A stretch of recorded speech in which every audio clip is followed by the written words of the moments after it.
Hello, this is Gradye Parsons, and this is another of our conversations on where are we going as a church.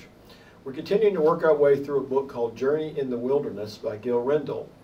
And not only are you and I talking about this book, but in the building here in Louisville, Kentucky, the Jefferson Mission Council staff and our staff, we're also talking about this book, just as a way to get a conversation going around some common language of what is happening to the mainline churches and where are we going and where might we be going. Today I want to look at pages 108 and 109 of the book, where Gil is talking about this whole sense of transitioning, of changing. And he starts off by quoting a passage from Ezra. This is from Ezra 3, verses 11 through 13. All the people responded with a great shout when they praised the Lord. But many of the priests and Levites and heads of family, old people who had seen the first house on its foundation, wept with a loud voice when they saw this house, meaning the temple. Though many shouted aloud for joy, so that the people could not distinguish the sound of the joyful shout from the sound of the old people's weeping. Again, this is another post-exile story. The basic storyline is that the temple has finally been rebuilt after the long exile in Babylon. Cyrus had given them permission to go back. And the new temple is not exactly what the old temple was.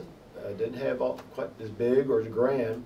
And those people who remembered the old temple, or remembered stories about the old temple, because this is almost 60 years later, they were crying with a sense of loss because the new temple didn't look like the old temple. At the same time, you had people shouting for joy that the new temple had finally been built.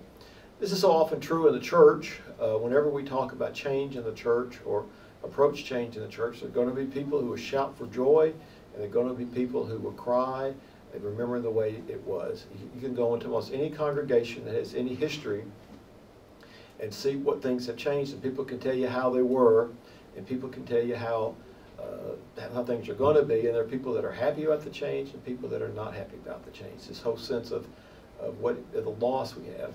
And I think as leaders, as elders and as ministers, as leaders in congregations, we have to realize that with every change there is this sense of loss, and we have to acknowledge that sense of loss, and also this sense of gain, and we have to also be able to celebrate that gain. Now, part of what the point that Gil is making by using this Ezra passage is, it's not enough for people to just be passive and say, okay, we're going to let go of the past. They also have to let go of the hope that they can return to the past. Now, I'm from, spent most of my ministry in Appalachia, in the mountains of East Tennessee, where most of the people there have a PhD in passive-aggressive behavior. They've learned it over generations of how to outlive all kinds of obstacles in the world. They just hunker down and hold on, and by time will pass and they'll get their way eventually. And so often in the church we have changes, but then we still hold on to the hope that if we just wait this current fad out, then things will come back around the way we are and we can be happy again. Now, sometimes that's true. There are fads that come and go. Most of us have some clothes in the back of our closet that were hot one day, and then we realize that if we still wore them, we'd be considered strange. Or there are some things in the church that were trendy things that we did, and we don't do those anymore. But in order to have really commitment to change and to be commitment to opening to where the Spirit can be leading the church, we have to deal with this whole issue of loss and people's sense of loss, and this whole issue of the need to change and being willing to bear that pain up, acknowledge that pain, acknowledge people's grieving, but also be willing to bear that pain in order to move forward. It's a difficult thing. People get very attached to the way things are, they get very attached to the way things look, they get very attached to their pews, they get very attached to their friends, they get very attached to the way you're doing things. But in the end, we have to change as a church, not just because we want to keep up with what's current, what's trendy, but because that's what the very heart of the gospel is about. It's about change. It's about our relationship in Jesus Christ, who we hope is changing us into the person Jesus wants us to be, what God wants us to be, and in following that, we are going to change. And if you and I have to change because of what God is doing in our lives, then we shouldn't be surprised the church has to change. One of the conversations we had at our table as we were discussing this book this day was the fact that, part of one of the metaphors is that we're just trying to catch up with where Jesus is going with the church, where the Lord is going with the church.